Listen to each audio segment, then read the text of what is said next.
السلام علیکم ورحمۃ اللہ وبرکاتہ۔ بسم اللہ الرحمن الرحیم۔ روزانہ ایسے واقعات سننے کے لیے ہمارے چینل کو ضرور سبسکرائب کریں۔ دوپہر کی دھوپ، آگ کی طرح تپتی ہوئی چٹان اور سل کے نیچے دبی ہوئی ایک زندہ لاش، غلاموں کو اتنی دردناک سزا نہیں دی جاتی۔ مکہ کے ایک تاجر نے امیہ کو خطاب کرتے ہوئے کہا، شاید تمہیں معلوم نہیں ہے کہ اس نے کتنا سنگین جرم کیا ہے۔ سارے صنادید عرب جس رسول کے خلاف صف آرا ہیں، یہ بدبخت اس کا کلمہ پڑھتا ہے، شب و روز اس کا دم بھرتا ہے، اسی کے تصور و خیال میں ہر وقت شرابور رہتا ہے۔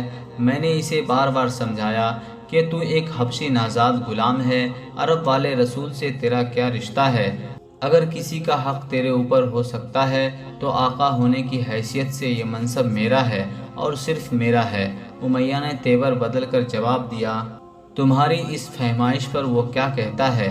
مکے کے تاجر نے پھر سوال کیا، کہتا ہے کہ تم نے میرا جسم خریدا ہے۔ غلامی کے فرائض کا تعلق اعضاء و جوارح سے ہے، دل سے نہیں۔ میں تمہاری خدمت سے انکار کر دوں یا مجھ سے اپنے فرائض کی ادائیگی میں کسی طرح کی کوتاہی سرزد ہو تو البتہ میں لائق تعزیر ہوں، لیکن ضمیر کی آواز اور دل کی امنگوں پر تمہارا کوئی حق تسلیم کرنے سے میں قطعاً انکار کرتا ہوں۔ کسی دلکش اور زیبا ہستی کے ساتھ روح کی وابستگی کے لیے رنگ و نسل کی ہم آہنگی بالکل ضروری نہیں۔ حبشی نژاد ہونا عرب کے پیغمبر صادق پر ایمان لانے سے مانے نہیں ہے۔ امیہ نے نہایت تمسخر کے ساتھ حضرت بلال رضی اللہ تعالی عنہ کا جواب نقل کیا۔ اس کی گفتگو کا تیور بتا رہا ہے کہ عرب کے رائے عامہ کے خلاف بغاوت کے بھرپور جذبے سے وہ مسلح ہو چکا ہے۔ رسول کی آواز کے سحر سے اس کا جانبر ہونا اب بہت مشکل ہے۔ ایسے بے وفا سرکش کو کیفر کردار تک پہنچانے کے لیے یہ سزا بھی بہت ناکافی ہے۔ یہ کہتے ہوئے مکے کا تاجر آگے بڑھ گیا۔ پھر وہی دوپہر کا وقت تھا، آسمان سے چنگاری برس رہی تھی، لالا کی طرح دہکتے ہوئے انگاروں پر حضرت بلال کو لٹا دیا گیا۔ اوپر سے کئی من پتھر کی ایک چٹان سینے پر رکھ دی گئی تاکہ سلگتا ہوا جسم کروٹ نہ بدل سکے۔ ایک زندہ انسان کا خون جل رہا تھا، چربی پگھل رہی تھی اور مکے کے اوباش تالیاں بجا بجا کر بدمست شرابیوں کی طرح ناچ رہے تھے۔ چنگاریوں کی طرح جسم کی خاکستر اڑنے لگی، لیکن سلگنے والے کی زبان پر ظلم و ستم اور جور و استبداد کا کوئی شکوہ نہیں ہے۔ ایک سے ایک لرزا دینے والا واقعہ دنیا کی نگاہوں سے گزرا ہے، لیکن خوشنودی حق کے لیے تسلیم و رضا اور صبر و ضبط کا یہ حیرت انگیز نظارہ چشم فلک نے کم ہی دیکھا ہوگا۔ تصور جانا میں آنکھیں بند تھیں اور امیہ ہاتھ میں تازیانہ لیے پوچھ رہا تھا، بتا کیا اب بھی تو محمد صلی اللہ علیہ وآلہ وسلم کا کلمہ پڑھے گا؟ تیری ہڈی تک جل گئی، اب تو جھوٹے دین سے توبہ کر لے، بلا وجہ اپنی جان کو ہلاکت کا نشانہ مت بنا۔ آخری بار سن لے کہ اب بھی اگر تو اپنی ضد سے باز نہ آیا تو تیرے جسم کو جلا کر راکھ کر دوں گا۔ سارا عرب میرے ساتھ ہے، کوئی بھی تیری حمایت کے لیے کھڑا نہ ہوگا۔ شدت کرب میں لرزتی ہوئی ایک مدھم سی آواز فضا میں گونجی، رسول عربی کا کلمہ میں زندگی کی آخری سانس تک پڑھتا رہوں گا۔ اس دین کو میں کیسے چھوڑ سکتا ہوں جس کی محبت میرے دل کی دھڑکنوں میں جذب ہو چکی ہے۔ ایک حبشی غلام کی اس سے بڑھ کر اور کیا معراج ہوگی کہ اس کے جسم کی جلی ہوئی راکھ رسول عربی کے قدموں کا بوسہ لے لے۔ میری فتح و سرخروئی کے لیے میرے رسول کی حمایت بہت کافی ہے۔ وفاداری کی موت ہلاکت نہیں، حیات جاوید ہے۔ چاندنی رات تھی، ایک پیکر نور کے دم قدم سے مکے کی پہاڑیوں پر نور برس رہا تھا اور فضاؤں میں ہر طرف خوشیوں کی ترنگ بکھری نظر آ رہی تھی کہ اتنے میں چمنستان رسالت کے اندلیب حضرت ابوبکر صدیق رضی اللہ تعالی عنہ حاضر بارگاہ رسالت صلی اللہ علیہ وآلہ وسلم ہوئے۔ آج چہرہ پر غیر معمولی اندوہ و غم کے آثار تھے۔ حضور نبی رحمت صلی اللہ علیہ وآلہ وسلم نے نظر اٹھاتے ہی دریافت فرمایا، ابوبکر آج تمہارے چہرے پر دل کے گہرے زخم کے آثار واضح طور پر نظر آ رہے ہیں، خیریت تو ہے؟ ڈبڈباتی ہوئی آنکھوں کے ساتھ عرض کیا، یا رسول اللہ، اب حضرت بلال کی تکلیف نہیں دیکھی جاتی، آج دوپہر کو ظلم و شقاوت کا ایک دلگداز منظر دیکھ کر آنکھوں سے خون ٹپک پڑا۔ ظالم نے دہکتی ہوئی آگ پر ننگی پیٹھ انہیں سلا دیا تھا۔ آپ کے کاکل و رخ کا غلام آنکھیں بند کیے سلگتا رہا۔ اف کرنا تو بڑی بات ہے، جانثار نے کروٹ بھی نہیں بدلی۔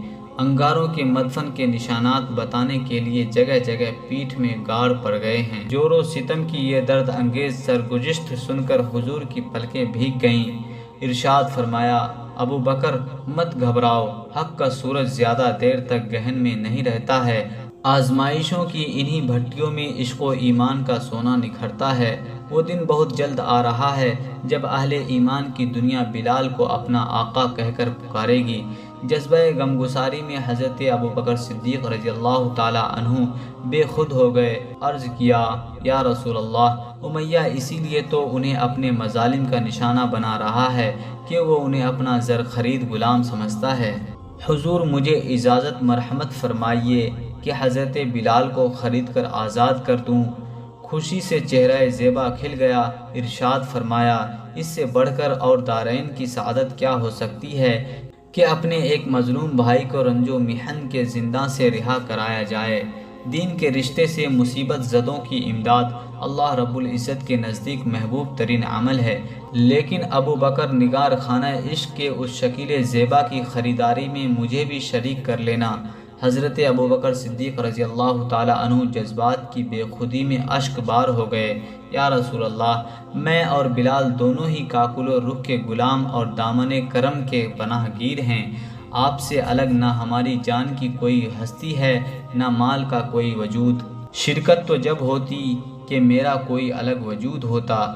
جب سب کچھ حضور ہی کا ہے تو اب شرکت کا سوال ہی کیا رہ جاتا ہے۔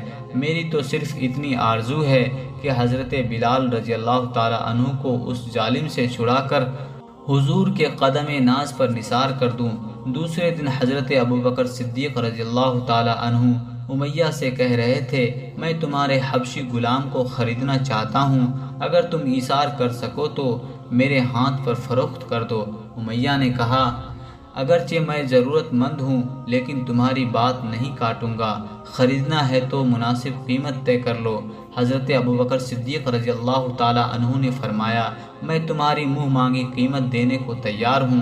اور پھر جیسے ہی اس نے زبان ہلائی، حضرت ابو بکر صدیق رضی اللہ تعالی عنہ نے بلا پس و پیش منہ مانگی قیمت ادا کر دی۔ جب خوشی میں جھومتے ہوئے حضرت بلال رضی اللہ تعالی عنہ کو اپنے ہمراہ لے کر چلنے لگے تو امیہ نے تان کرتے ہوئے کہا، ابو بکر، ایک ذہین تاجر کی حیثیت سے تم عرب گیر شہرت کے مالک ہو۔ تمہارے متعلق مشہور ہے کہ مال پرکھنے اور قیمت لگانے میں تمہارا اب تک کوئی بھی حریف نہیں پیدا ہو سکا ہے، لیکن مجھے سخت تعجب ہے کہ آج بلال کی خریداری میں مات کھا گئے۔ ایک ناکارہ غلام جس کی نہ صورت ہی دیکھنے کے قابل ہے اور نہ اسے کوئی ہنر ہی آتا ہے، تم نے سونے کے مول اسے خرید لیا ہے۔ اتنا بڑا غبی اور بے عقل ہے وہ کہ میں نے سخت سے سخت سزا دی ہے، لیکن رحم کی درخواست کرنے کا بھی اسے سلیقہ نہیں معلوم۔